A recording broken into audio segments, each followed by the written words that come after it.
श्वसन की क्रिया जंतुओं में कहाँ संपन्न होती है?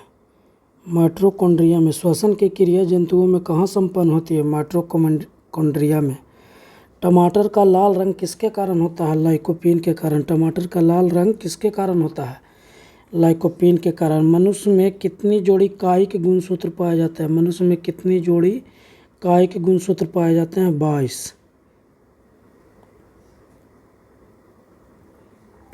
मनुष्य में गुणसूत्रों की संख्या कितनी होती है? मनुष्य में गुणसूत्रों की संख्या कितनी होती है? 23 जोड़ी। संख्या पूछेगा तो 46 गो, जोड़ा पूछेगा तो 23 गो। मनुष्यों में लैंगिक गुणसूत्र की संख्या कितनी होती है? 1 जोड़ी होती है। संख्या पूछेगा तो 2 गो, जोड़ा पूछेगा तो 1 गो। यहाँ क्या पूछ रहा है? संख्या कितनी होगी? तो 2 गो होगी। पुरुषों में होती है XY और महिलाओं में होती है XX। आरएनए में डीएनए से कौन सा अलग नाइट्रोजनी क्षारक होती है? तो डीएनए में थाइमिन होता है और आरएनए में यूरेसिल होता है। डीएनए का हेलिक्स मॉडल का जनक कौन है? वाटसन और क्रिक। डीएनए का हेलिक्स मॉडल का जनक कौन है? वाटसन और क्रिक। प्राकृतिक रूप से सबसे मीठी कौन होती है? प्राकृतिक रूप से सबसे मीठी कौन होती है? फ्रैक्टोज होती है सबसे मीठी प्राकृतिक रूप से। रक्त शर्करा ग्लूकोज को कहा जाता है। टेबर शुगर यानी चीनी सुक्रोज को कहा जाता है। मिल्क शुगर लैक्टोज को कहा जाता है। मिल्क में जो शुगर यानी दूध में जो शुगर पाया जाता है उसे लैक्टोज कहा जाता है। फ्रूट शुगर फ्रैक्टोज होती है। सुक्रोज बनी होती है। सुक्रोज किसकी बनी होती है? ग्लूकोज और फ्रैक्टोज से बनती है सुक्रोज। प्रोटीन की कमी से कौन सा रोग होता है? प्रोटीन की कमी से कौन सा रोग होता है? क्वाशियोरकर। मरासमस में इसे कहा जाता है। प्रोटीन की कमी से क्वाशियोरकर होता है, इसी को मरासमस कहा जाता है। शरीर का सबसे कठोरतम पदार्थ कौन सा है? इनामेल।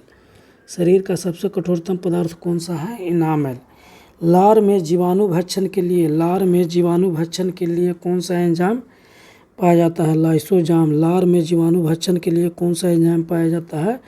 लाइसोजाम। पेट में हाइड्रोक्लोरिक अम्ल पाया जाता है।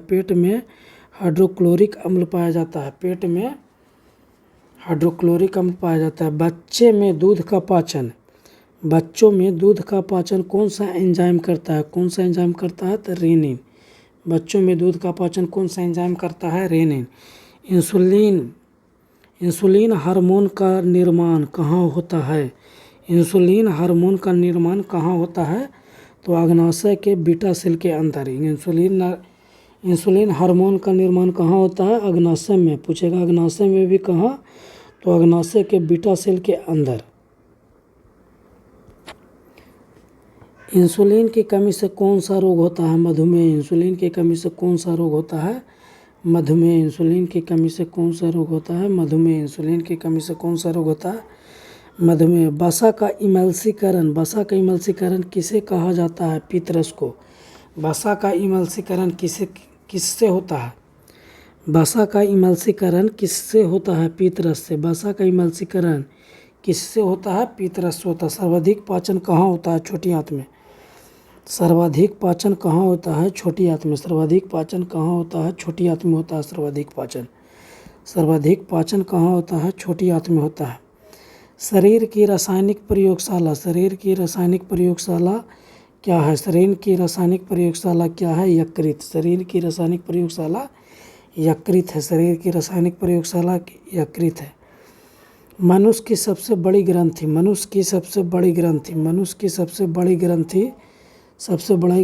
कौन सी है? यकृत। मनुष्य की सबसे बड़ी ग्रंथि कौन सी है? यकृत है। मानव शरीर की सबसे छोटी ग्रंथि कौन सी है? पीनियल ग्रंथि है। मानव शरीर की सबसे छोटी ग्रंथि पीनियल ग्रंथि। सबसे बड़ी अंतःस्रावी ग्रंथि कौन सी है? थायराइड ग्रंथि। सबसे बड़ी अंतःस्रावी ग्रंथि कौन सी है? थायराइड ग्रंथि। भ्रूण में रक्त का निर्माण कहाँ होता है? भ्रूण में रक्त का निर्माण कहाँ होता है? यकृत में। भ्रूण में रक्त का निर्माण कहाँ होता है? यकृत में। भ्रूण में रक्त का निर्माण कहाँ होता है? यकृत में।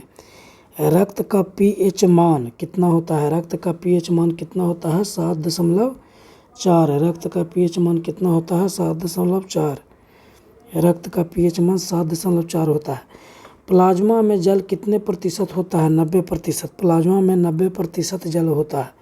प्लाज्मा में 90% जल होता है। प्लाज्मा में जल कितने प्रतिशत होता है? 90%। मलेरिया रोग में क्या प्रभावित होता है? मलेरिया रोग में क्या प्रभावित होता है? मलेरिया रोग में आरबीसी प्रभावित होता है। मलेरिया रोग में आरबीसी प्रभावित होता है। मलेरिया रोग में क्या प्रभावित होता है? आरबीसी। मलेरिया रोग में क्या प्रभावित होता है? आरबीसी। डब्ल्यूबीसी की संख्या में अत्यधिक वृद्धि से कौन सा रोग होता है? डब्ल्यूबीसी ल्यूकोसाइट बोला जाता है। डब्ल्यूबीसी को ल्यूकोसाइट बोला जाता है। इसकी संख्या में अत्यधिक वृद्धि होने से कौन सा रोग होता है? ल्यूकेमिया होता है। ल्यूकोसाइट की संख्या में वृद्धि से ल्यूकेमिया होता है। ल्यूकेमिया को ही ब्लड कैंसर कहा जाता है। ल्यूकेमिया को ही ब्लड कैंसर कहा जाता है। डेंगू रोग में क्या प्रभावित होता है? बिम्बाणु। डेंगू रोग में क्या प्रभावित होता है? बिम्बाणु। डेंगू रोग में क्या प्रभावित होता है? बिम्बाणु। इसे प्लेटलेट्स भी कहते हैं। सर्वग्राही रक्त समूह। सर्वग्राही रक्त समूह। सर्वग्राही रक्त समूह ए भी है। सर्वदाता रक्त समूह ओ है। सर्वग्राही रक्त समूह ए भी है। सर्वदाता रक्त समूह ओ है। सर्वदाता रक्त समूह ओ है। सर्वग्राही रक्त समूह ए बी प्लस और सर्वदाता रक्त समूह ओ नेगेटिव है।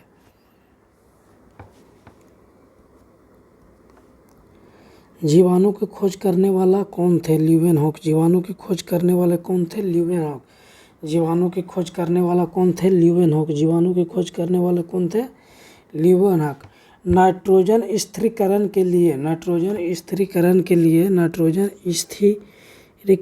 लिए जीवाणु का उपयोग किया जाता है। राइजोबियम। नाइट्रोजन स्थिरीकरण के लिए किस जीवाणु का उपयोग किया जाता है? राइजोबियम। नाइट्रोजन स्थिरीकरण के लिए किस जीवाणु का उपयोग किया जाता है? राइजोबियम। नाइट्रोजन स्थिरीकरण के लिए किस जीवाणु का उपयोग किया जाता है? राइजोबियम। पादप और जंतुओं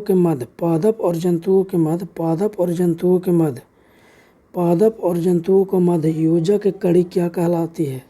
क्या होती है? युगलीना। पादप और जंतुओं के मध्य योजक कड़ी युगलीना होती है। पादप और जंतुओं के मध्य योजक कड़ी युगलीना होती है। पादप और जंतुओं के मध्य योजक कड़ी युगलीना होती है। स्पोंजिला किस फाइलम से संबंधित है? स्पोंजिला किस फाइलम से संबंधित है?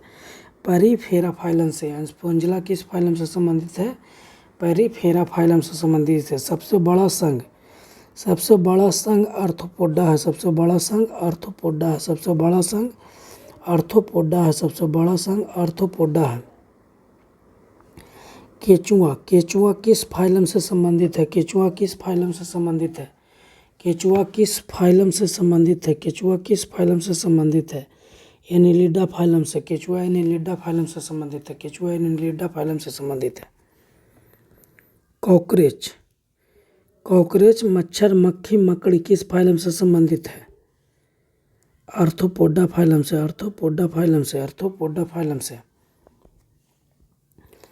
हाथी पाँव का रोग कारक कौन होता है? हाथी पाँव का रोग कारक कौन होता है? बेंचेरिया ब्रोंकोफाइटाई।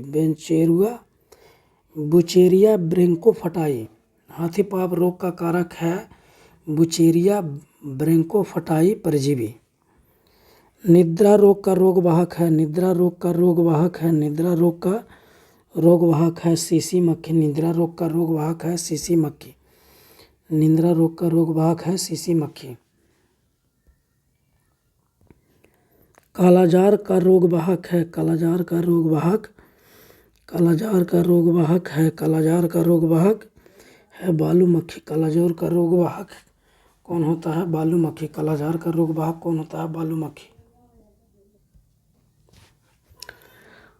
कालाजार का रोगवाहक है बालू मक्खी। कालाजार का रोगवाहक है बालू मक्खी।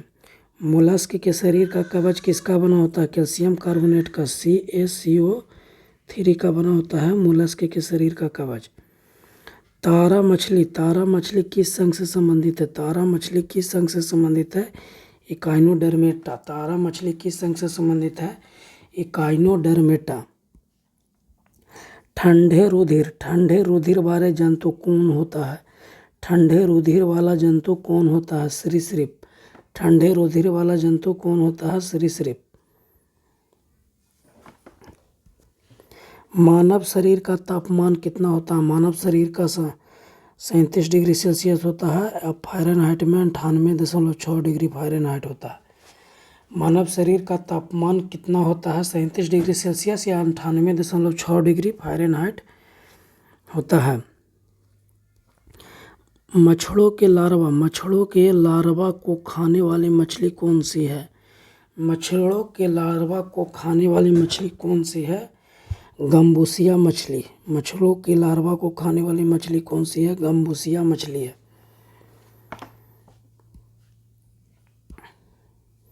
मछली के हृदय में कितने चेम्बर होते हैं? 2 चेम्बर होते हैं। मछली के हृदय में 2 चेम्बर। पक्षी या मनुष्य या स्तनधारी के हृदय में कितने चेम्बर होते हैं? 4 चेम्बर होते हैं। सरीसृप या उभयचर के हृदय में 3 चेम्बर होते हैं। सबसे बड़ा पक्षी कौन है? शुतुरमुर्ग। सबसे बड़ा पक्षी कौन है? शुतुरमुर्ग। सबसे बड़ा पक्षी कौन है?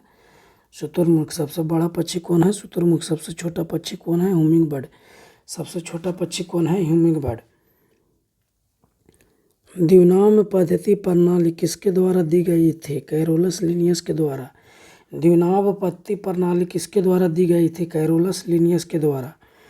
कैरोलस लिनियस की पुस्तक का नाम क्या है? सिस्टेमा न्यूचुरी। कैरोलस लिनियस के पुस्तक का नाम क्या है? सिस्टेमा न्यूचुरी। कैरोलस लिनियस की पुस्तक का नाम क्या है? सिस्टेमा न्यूचुरी। दही में लैक्टोबैसिलस जीवाणु होता है। दही में लैक्टोबैसिलस जीवाणु होता है। दही में लैक्टोबैसिलस जीवाणु होता है। पादप जगत का उभयचर कौन है? ब्रायोफाइट।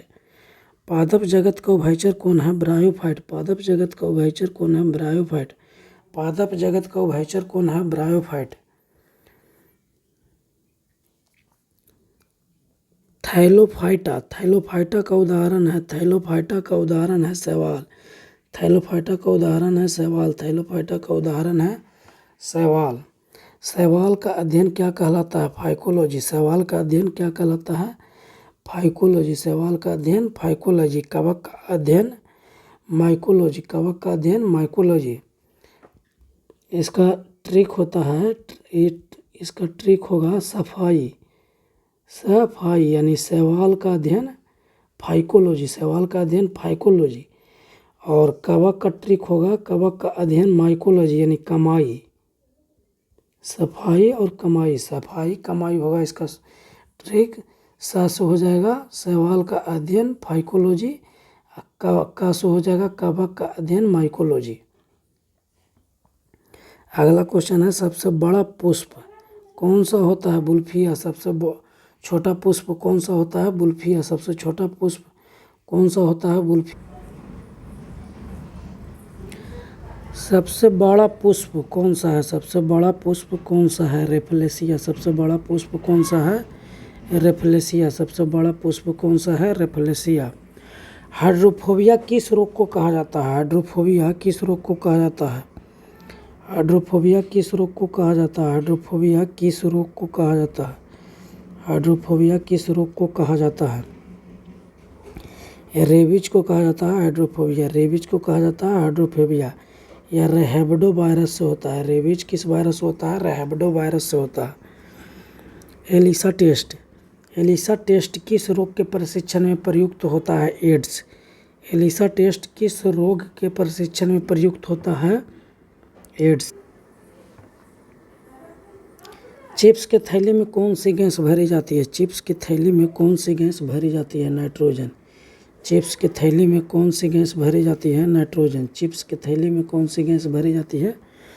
नाइट्रोजन गैस भर जाती है। लिटमस पत्र का निर्माण किससे होता है? लाइकेन से होता है। लिटमस पत्र का निर्माण किससे होता है? लाइकेन से होता है लिटमस पत्र का निर्माण। अधातु के ऑक्साइड अम्लीय होते हैं। अधातु के ऑक्साइड अम्लीय तथा धातु के ऑक्साइड क्षारीय होते हैं। जठर रस होता है, उसका pH मान 1.2 होता है। जठर रस का pH मान 1.2 होता है।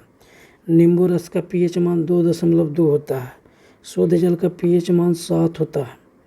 रक्त का pH मान 7.4 होता है। मिल्क ऑफ मैग्नीशिया का pH मान 10 होता है। एक बार फिर से देखिएगा, जठर रस का pH मान 1.2 होता है। नींबू रस का pH मान 2.2 होता है। शुद्ध जल का pH मान 7 होता है। रक्त का pH मान 7.4 होता है। मिल्क ऑफ मैग्नीशिया का pH मान 10 होता है। सोडियम हाइड्रोक्साइड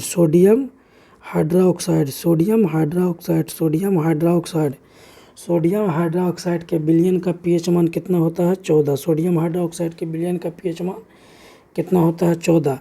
अम्लीय वर्षा में कौन सा अम्ल होता है? अम्लीय वर्षा में कौन सा अम्ल होता है? सल्फ्यूरिक अम्ल और नाइट्रिक अम्ल होता है। सल्फ्यूरिक अम्ल का सूत्र H2SO4 और नाइट्रिक अम्ल का सूत्र HNO3 होता है अम्लीय वर्षा में। सिरका में कौन सा अम्ल होता है? एसिटिक अम्ल होता है। सिरका में एसिटिक अम्ल होता है। इमली या अंगूर में कौन सा अम्ल पाया जाता है? टार्टेरिक अम्ल पाया जाता है। इमली या अंगूर में टार्टेरिक अम्ल पाया जाता है। चींटी या बिच्छू के डंक में कौन सा अम्ल पाया जाता है? फॉर्मिक अम्ल पाया जाता है। चींटी या बिच्छू के डंक में कौन सा अम्ल पाया जाता है? फॉर्मिक अम्ल पाया जाता है, मेथोनोइक अम्ल। नींबू और संतरा में कौन सा अम्ल पाया जाता है? साइट्रिक अम्ल पाया जाता है। नींबू और संतरा में कौन सा अम्ल पाया जाता है? साइट्रिक अम्ल पाया जाता है। टमाटर में कौन सा अम्ल पाया जाता है? ऑक्जेलिक अम्ल पाया जाता है। टमाटर में कौन सा अम्ल पाया जाता है? ऑक्जेलिक अम्ल पाया जाता है। टमाटर में कौन सा अम्ल पाया जाता है? ऑक्जेलिक अम्ल पाया जाता है। टमाटर में ऑक्जेलिक अम्ल पाया जाता है। नीला थोथा का सूत्र है CuSO4 5H2O। नीला थोथा का सूत्र है CuSO4 5H2O। नीला थोथा का सूत्र है CuSO4 5H2O। CuSO4 5H2O। नीला थोथा का सूत्र है CuSO4 और 5H2O। सबसे अधिक आधात वर्णीयता धातु है सोना, उसके बाद चांदी। सबसे अधिक आधात वर्णीय धातु है सोना, उसके बाद चांदी। एनोडीकरण किसके संक्षारण को रोकता है? एल्युमिनियम के। एनोडीकरण किसके संक्षारण को रोकता है? एल्युमिनियम के। एनोडीकरण किसके संक्षारण को रोकता है? एल्युमिनियम के। एक्वारेजिया में कौन सा हाइड्रोक्लोरिक अम्ल और नाइट्रिक अम्ल का अनुपात 3:1 है? एक्वारेजिया में कौन सा अम्ल पाया जाता है? तो हाइड्रोक्लोरिक अम्ल और नाइट्रिक अम्ल पाया जाता है। एक्वारेजिया में हाइड्रोक्लोरिक अम्ल और नाइट्रिक अम्ल का अनुपात कितना है? 3:1 है। 3:1 है। ऐसे देखिएगा, हाइड्रोलिक HCl होता है तो उसको 3 HNO3 के बदले 1 लिखा गया है। अगला क्वेश्चन है आयरन ऑक्साइड और एल्युमिनियम की अभिक्रिया का उपयोग रेल के पटरियों को जोड़ने के लिए किया जाता है। यह अभिक्रिया क्या कहलाता है? यह अभिक्रिया थर्मिट अभिक्रिया कहलाता है। लोहे पर जंग लगने से रोकने के लिए किसका लेपन किया जाता है? जिंक का। लोहे पर जंग लगने से रोकने के लिए किसका लेपन किया जाता है? जिंक का। इसको सरद लेपन या जस्तीकरण भी कहा जाता है। इसको सरद लेपन या जस्तीकरण भी कहा जाता है। कार्बन के सबसे बाहरी कोश में कितने इलेक्ट्रॉन होते हैं? 4। कार्बन के सबसे बाहरी कोश में कितने इलेक्ट्रॉन होते हैं? 4। इसकी वैलेंसी भी कितनी होती है? 4। कार्बन के सबसे बाहरी कोश में कितने इलेक्ट्रॉन होते हैं? 4। इसकी वैलेंसी भी कितनी होती है? 4। प्रयोगशाला में निर्मित पहला कार्बनिक यौगिक कौन है? यूरिया। प्रयोगशाला में निर्मित पहला कार्बनिक यौगिक कौन है? प्रयोगशाला में निर्मित पहला कार्बनिक यौगिक यूरिया है। इसको बनाने वाला कौन था? बोहलर। यूरिया का निर्माण करने वाला कौन था? बोहलर। यूरिया का सूत्र होता है NH3CO NH2। बनाने में किसका उपयोग किए थे? अमोनियम साइनाइड का। अमोनियम साइनाइड का उपयोग किए थे यूरिया के बनाने के लिए। बेंजीन का सूत्र है C6H6। बेंजीन का सूत्र है C6H6। जहरीला अल्कोहल कौन होती है? मेथनॉल। जहरीला अल्कोहल कौन होती है? मेथनॉल। जहरीली अल्कोहल कौन होती है? मेथनॉल। बल और विस्थापन के गुणनफल को क्या कहते हैं? कार्य। बल और विस्थापन के गुणनफल को कार्य कहते हैं। बल और विस्थापन के गुणनफल को कार्य कहते हैं। कार्य करने की क्षमता क्या कहलाती है? कार्य करने की क्षमता ऊर्जा कहलाती है।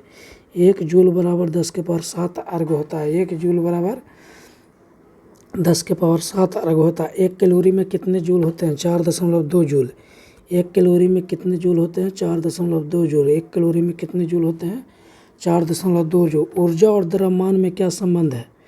ऊर्जा और द्रव्यमान में क्या संबंध है? E बराबर mc²। यह किसने दिया था? आइंस्टाइन ने। E बराबर mc² किसने दिया था? आइंस्टाइन ने। ध्वनि अनुदैर्घ्य तरंग है। ध्वनि अनुदैर्घ्य तरंग है। प्रकाश अनुप्रस्थ तरंग है। ध्वनि अनुदैर्घ्य तरंग है। प्रकाश अनुप्रस्थ तरंग है। पीतल, तांबा और जस्ता का मिश्रण है। पीतल, तांबा और जस्ता का मिश्रण है। पीतल, तांबा और जस्ता का मिश्रण है। फ्यूज तार, सीसा और टीन का मिश्रण होता है। फ्यूज तार, सीसा और टीन का मिश्रण होता है। फ्यूज तार, सीसा और टीन का मिश्रण होता है। कांसा, तांबा और टीन का मिश्रण होता है। कांसा, तांबा और टीन का मिश्रण होता है। सोल्डर जो होता है, सोल्डर सीसा और टीन का मिश्रण होता है। फ्यूज और सोल्डर सीसा और टीन का मिश्रण होता है। परमाणु सिद्धांत के जनक कौन है? परमाणु सिद्धांत के जनक कौन है? डाल्टन। परमाणु सिद्धांत के जनक कौन है? डाल्टन। परमाणु सिद्धांत के जनक कौन है? डाल्टन। इलेक्ट्रॉन की खोज किसने किया था? थॉमसन ने। इलेक्ट्रॉन की खोज किसने किया था? थॉमसन ने। इलेक्ट्रॉन की खोज किसने किया था? थॉमसन ने। इलेक्ट्रॉन की खोज किसने किया था? थॉमसन ने। प्रोटॉन की खोज किसने किया था? गोल्डस्टीन ने। प्रोटॉन की खोज किसने किया था? गोल्डस्टीन ने। न्यूट्रॉन की खोज किसने किया था? चैडविक ने। न्यूट्रॉन की खोज किसने किया था? चैडविक ने। इसमें बहुत लोगों का कन्फ्यूजन रहता है, इसके लिए हम एक ट्रिक बनाए हैं। इसका ट्रिक होता है द गोपचन। द गोपचन। द से क्या होगा? TH से होगा थॉमसन। TH से क्या होगा? थॉमसन। TH से होगा थॉमसन। E से होगा इलेक्ट्रॉन। E से होगा इलेक्ट्रॉन। GO से होगा गोल्डस्टीन। GO से कौन होगा? गोल्डस्टीन। गोल्डस्टीन। अब P से कौन हो जाएगा? प्रोटॉन। P से हो जाएगा प्रोटॉन, यानी प्रोटॉन की खोज गोल्डस्टीन, इलेक्ट्रॉन की खोज थॉमसन। चन में होगा CH से होगा चैडविक, N से होगा न्यूट्रॉन, यानी न्यूट्रॉन की खोज किसने किया? चैडविक ने। चैडविक। नाभिक की खोज किसने किया था? रदरफोर्ड ने। नाभिक की खोज किसने किया? रदरफोर्ड ने। नाभिक की खोज किसने किया? रदरफोर्ड ने। हाइड्रोजन के कितने समस्थानिक होते हैं? हाइड्रोजन के 3 समस्थानिक है। हाइड्रोजन के कितने समस्थानिक है? 3 समस्थानिक है। प्रोट्रियम, ड्यूट्रियम, ट्रिटियम। कैंसर के उपचार में किस समस्थानिक का उपयोग किया जाता है? कैंसर के उपचार में किस समस्थानिक का उपयोग किया जाता है? क्वार्ट 60 का उपयोग किया जाता है कैंसर के उपचार में। घेंघा रोग के उपचार में किस समस्थानिक का उपयोग किया जाता है? आयोडीन 131 का उपयोग किया जाता है घेंघा रोग के उपचार में। आयोडीन 131 का। नाभिकीय ईंधन के रूप में किसका उपयोग किया जाता है? यूरेनियम 235 का। यूरेनियम 235 का उपयोग किया जाता है नाभिकीय रिएक्टर में। ट्यूमर का पता लगाने के लिए किस समस्थानिक का उपयोग किया जाता है? ट्यूमर का पता लगाने के लिए किस समस्थानिक का उपयोग किया जाता है? आर्सेनिक 74 का। ट्यूमर का पता लगाने के लिए किस समस्थानिक का उपयोग किया जाता है? आर्सेनिक 74 का उपयोग किया जाता है। सर्वाधिक भेदन क्षमता किस किरण की होती है? गामा किरण की। सर्वाधिक भेदन क्षमता किस किरण की होती है? गामा किरण की। सर्वाधिक भेदन क्षमता किस किरण की होती है? गामा किरण की। ठोस का सीधे गैस में परिवर्तन क्या कहलाता है? ऊर्ध्वपातन। ठोस का सीधे गैस में परिवर्तन ऊर्ध्वपातन कहलाता है। ठोस का सीधे गैस में परिवर्तन ऊर्ध्वपातन कहलाता है। ठोस का द्रव में बदलना गलन। ठोस का द्रव में बदलना गलन। ठोस का द्रव में बदलना गलन। ठोस का द्रव में बदलना गलन। ठोस का द्रव में बदलना गलन। द्रव का ठोस में बदलना हिमीकरण। द्रव है, कोई द्रव है जैसे पानी, इस पानी से या ठोस में बदल जाएगा तो इसको क्या कह देंगे? पानी, यानी कि पानी ठोस में बदल गया यानी जम गया तो इसको हिमीकरण कहेंगे।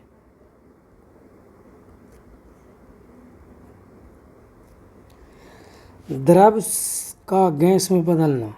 द्रव का गैस में बदलना यानी पानी भाप बन गया। पानी भाप बन गया। पानी क्या बन गया? भाप। तो इसको क्या कहेंगे? बाष्पीकरण। पानी जब भाप बनता है तो इसको बाष्पीकरण कहेंगे, यानी द्रव का गैस में बदलना। और गैस का द्रव में बदलना, गैस का द्रव में बदलना यानी भाप क्या बन गया? पानी। तो इसको क्या कहेंगे? संघनन हो गया। संघनन कहते हैं। गैस का ठोस में बदलना। गैस का ठोस में बदलना। गैस का ठोस में बदलना निक्षेपण कहलाता है। इंग्लिश में इसको डिपोजिशन कहते हैं। और शुष्क बर्फ किसे कहते हैं? ठोस कार्बन डाइऑक्साइड को। ठोस कार्बन डाइऑक्साइड होता है, इसको शुष्क बर्फ कहा जाता है। एलपीजी का मुख्य अवयव क्या है? प्रोपेन और ब्यूटेन। एलपीजी का मुख्य अवयव प्रोपेन और ब्यूटेन। एलपीजी का मुख्य अवयव प्रोपेन और ब्यूटेन। सीएनजी का मुख्य अवयव है मीथेन। सीएनजी का मुख्य अवयव है मीथेन। सीएनजी का मुख्य अवयव है मीथेन। सीएनजी का मुख्य अवयव है मीथेन। परम शून्य ताप होता है, परम शून्य ताप कितना होता है? 0 केल्विन। 0 केल्विन, डिग्री नहीं, केल्विन। 0 केल्विन या -273 डिग्री सेल्सियस या -273 डिग्री सेल्सियस को परम शून्य ताप कहते हैं। परम शून्य ताप कहते हैं। परम शून्य ताप। पेड़ पौधे स्वपोषी होते हैं। पेड़ पौधे स्वपोषी होते हैं क्योंकि यह अपना भोजन स्वयं बनाते हैं। पेड़ पौधे स्वपोषी होते हैं क्योंकि यह अपना भोजन स्वयं बनाते हैं। मनुष्य कैसा है? तो मनुष्य अपना भोजन स्वयं नहीं बनाता है, याद रखिएगा। मनुष्य है जो अपना भोजन स्वयं नहीं बनाता है, यह होता है स्वपोषी नहीं है, परपोषी है।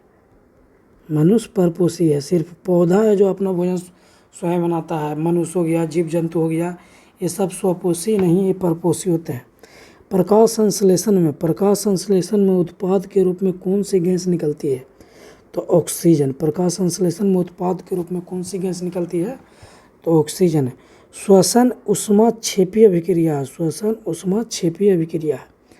आप लोग से क्वेश्चन पूछेगा श्वसन कैसा अभिक्रिया है? तो ऊष्माक्षेपीय अभिक्रिया है। लाल रक्त कोशिकाएं। लाल रक्त कोशिकाएं का निर्माण कहाँ होता है? अस्थिमज्जा में।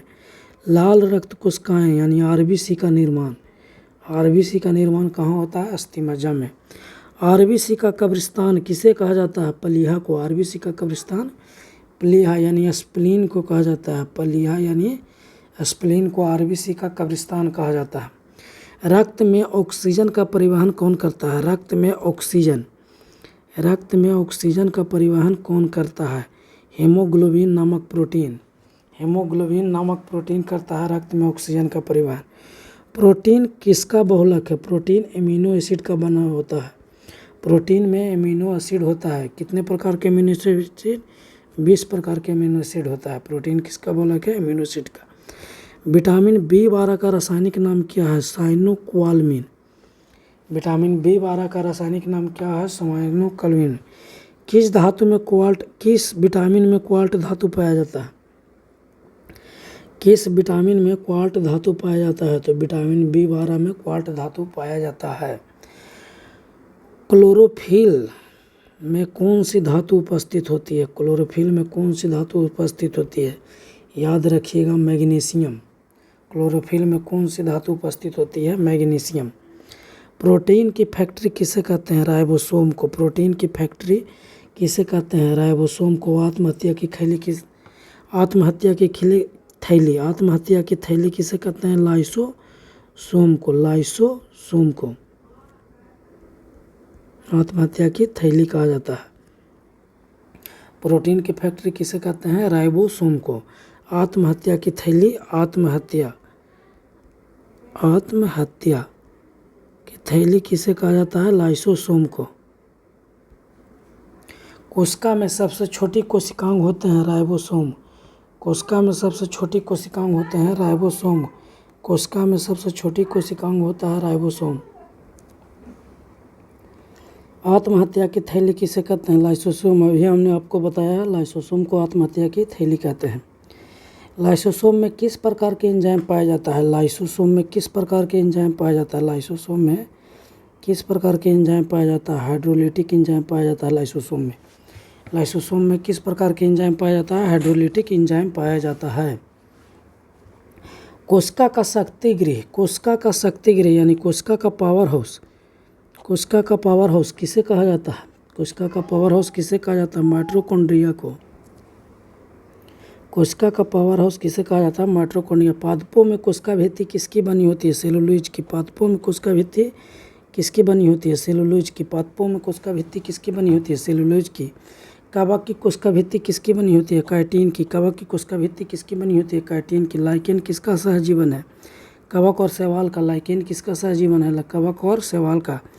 परमाणु बम परमाणु भट्टी नाभिकीय विखंडन के सिद्धांत प्रकार करता है। परमाणु बम परमाणु भट्टी नाभिकीय विखंडन का उदाहरण है। सूर्य एवं तारों की ऊर्जा, सूर्य एवं तारों की ऊर्जा का स्रोत नाभिकीय संलयन है। सूर्य एवं तारों की ऊर्जा का स्रोत नाभिकीय संलयन है। सूर्य एवं तारों की ऊर्जा का स्रोत नाभिकीय संलयन है। कमरे के तापमान पर द्रव अवस्था में मिलने वाली धातु कौन सी है? पारा। कमरे के तापमान पर द्रव अवस्था में मिलने वाली धातु कौन सी है? पारा। Thank you for watching.